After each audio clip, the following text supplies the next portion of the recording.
হারিয়ে যাওয়া ২৭টি মোবাইল ফোন উদ্ধার করে তাদের প্রকৃত মালিকদের হাতে ফেরত দিল সালার থানার পুলিশ প্রশাসন।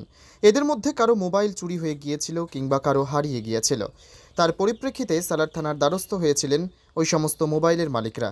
সেই অভিযোগের ভিত্তিতে সালার থানার পুলিশ বিশেষ অভিযান চালিয়ে তদন্ত শুরু করে।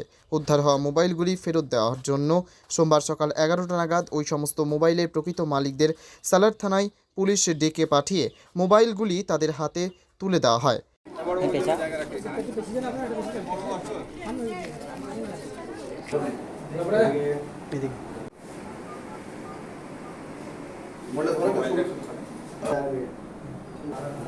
ইসমাইলের পর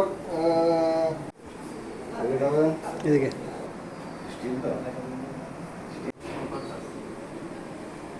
আজকে সালার থানার ওসি কাউসার হোসেন মণ্ডল সহ অন্যান্য পুলিশ আধিকারিকরা চুরি যাওয়া ও হারিয়ে যাওয়া মোবাইল পুনরায় ফিরে পেয়ে খুশি মোবাইল ফোনের মালিকরা। মোবাইল পুনরায় ফেরত পেয়ে সংবাদ মাধ্যমের মুখোমুখি হয়ে কি বললেন শুনব। এই মোবাইল চুরি হয়েছিল, তাই সালার থানা ওসি সাহেব ডাক করেছিলাম, মোবাইলটা দিলেন আজকে 5 মাস বাদে। বাড়ি থেকে চুরি হয়েছিল রাত্রে, প্রায় 5 মাস। ভালো, খুব ভালো লাগছে যে আর এই মোবাইলটা পেয়েছি আনন্দে। মোবাইলটা পাওয়ার এই সালার থানায়। হ্যাঁ, আমার মোবাইলটা মানে রাস্তার মধ্যেই হারিয়েছিল।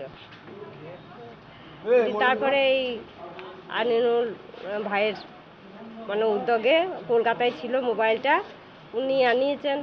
খুবই আনন্দ পেয়েছি, খুব ভালো লাগলো। আর স্যার ওসি বাবুরকে ধন্যবাদ, অনেক ধন্যবাদ যে আমি তো 6-7 মাস পর মোবাইলটা পেলাম। আমি খুব খুশি হলাম।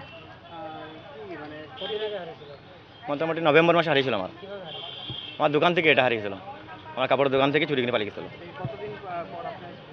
আজ 7 মাস হলো মনে হয়। নভেম্বর তো, নভেম্বর, ডিসেম্বর, জানুয়ারি, ফেব্রুয়ারি, মার্চ, এটা আমার অপো ছিল 5G সেট। মুর্শিদাবাদ থেকে রাজকুমার দত্তের রিপোর্ট, পিবি বার্তা।